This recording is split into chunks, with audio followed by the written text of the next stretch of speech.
ഒരമ്മൂമ്മ അവർക്ക് കൊച്ചുമോളെ കാണാൻ ഭയങ്കര ആഗ്രഹമുണ്ട്. പക്ഷേ മകൻ പുറത്താണ്, അവൻ 5-6 വർഷമായിട്ട് നാട്ടിലേക്ക് വന്നിട്ടില്ല. അവസാനം കൊച്ചുമോളെ കാണാനുള്ള കൊതി കൊണ്ട് അമ്മൂമ്മ ഒരു കാര്യം ഒപ്പിക്കുകയാണ്. അതിനുശേഷം എന്ത് സംഭവിക്കുന്നു എന്നുള്ളതാണ് നമ്മൾ സിനിമയിൽ കാണുന്നത്. ഒരു ഹൊററിൻ്റെ ടെക്സ്ചറുണ്ട്. അതേപോലെ തന്നെ ഈ കൊച്ചുമക്കൾ, പ്രായമായ ആളുകളുടെ ഒറ്റപ്പെടൽ, അതിൽ ഇവർ ഈ കാണാൻ ആഗ്രഹിക്കുന്നുണ്ട്. മക്കളും കൊച്ചുമക്കളും ഒന്നും ഇല്ലാതിരിക്കുന്ന ഒരു വാർദ്ധക്യ കാലത്ത് ഒരാൾ കടന്നു പോകുന്ന കുറച്ച് ചിന്തകളിലേക്കൊക്കെ നമ്മളെ കൊണ്ടുപോകുന്ന ഇന്നത്തെ കേരളത്തിൻ്റെ ഒരു സമകാലിക സാഹചര്യത്തിനൊക്കെ വരച്ച് കാണിക്കുന്ന ഒരു സിനിമയാണ്. എനിക്കിതിൽ വളരെയധികം ഇഷ്ടപ്പെട്ട ഒരു കാര്യം ഇതിലെ പെർഫോമൻസുകളാണ്. എല്ലാവരും നന്നായിട്ട് ചെയ്തു, വൃദ്ധി ഗംഭീരമായിട്ട് ചെയ്തിട്ടുണ്ട്.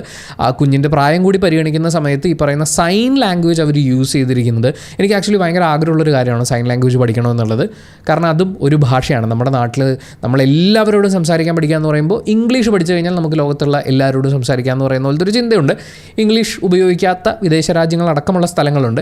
പക്ഷേ സൈൻ ലാംഗ്വേജ് നമ്മുടെ ചുറ്റുമുള്ള സംസാരിക്കാൻ കഴിയാത്ത ആളുകൾ സംസാരിക്കാൻ ഉപയോഗിക്കുന്ന ഒരു ഭാഷയാണ്. അത് നമ്മൾ പഠിക്കുക എന്ന് പറയുന്നത് അവരോടും കൂടി കാണിക്കുന്ന റെസ്പെക്റ്റ് അല്ലേ. പഠിക്കണമെന്ന് എനിക്ക് ആഗ്രഹമുണ്ട്. അപ്പോൾ ആ സൈൻ ലാംഗ്വേജിനെ ഹരിത പറക്കോടും വൃദ്ധി വിശാലും യൂസ് ചെയ്തിരിക്കുന്നത് ഗംഭീരമായിട്ടാണ്. എനിക്കത് ആ ഒരു കാര്യത്തിന് ഭയങ്കരമായിട്ട് നമ്മൾ അപ്രിഷിയേറ്റ് ചെയ്യേണ്ടതുണ്ടെന്ന് തോന്നുന്നു. മറ്റൊന്ന് ഇതിൻ്റെ സൗണ്ടാണ്. ഞാൻ ഹെഡ്ഫോണിലാണ് ഈ ഷോർട്ട് ഫിലിം കണ്ടത്. അതെനിക്കൊരു വലിയ കാര്യമായിട്ട് തോന്നി.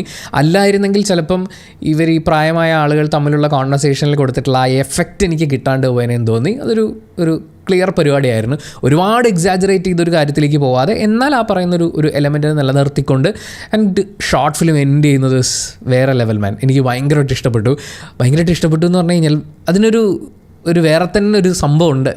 നിങ്ങളത് കണ്ടു കഴിഞ്ഞിട്ട് അതിനെക്കുറിച്ച് സംസാരിക്കാമെന്നാണ് ഞാൻ വിചാരിക്കുന്നത്. കണ്ടിട്ടുള്ള ആളാണെന്നുണ്ടെങ്കിൽ കമൻറ്റ് ബോക്സിൽ അതിനെക്കുറിച്ചുള്ള അഭിപ്രായങ്ങൾ പറയാം. ഭൂതായനം വൺ ഓഫ് ദി ബെസ്റ്റ്, ഈ പറയുന്ന 8 ഷോർട്ട് ഫിലിംസിൽ എനിക്ക് വൺ ഓഫ് ദി ബെസ്റ്റ് ആയിട്ട് ഫീൽ ചെയ്തിട്ടുള്ള ഒരു ഷോർട്ട് ഫിലിമാണ്. ഗംഭീര ക്യാമറ വർക്ക്, ഗംഭീര സൗണ്ടിങ്, അടിപൊളി പെർഫോമൻസുകൾ, നല്ല സ്ക്രിപ്റ്റ്, അങ്ങനെ ചെയ്തിട്ടുള്ളൊരു വർക്കാണ്. സോ നിങ്ങളുടെയും ഭാവി വർക്കുകൾക്ക് വേണ്ടിയിട്ട് ഞാൻ കാത്തിരിക്കുന്നു.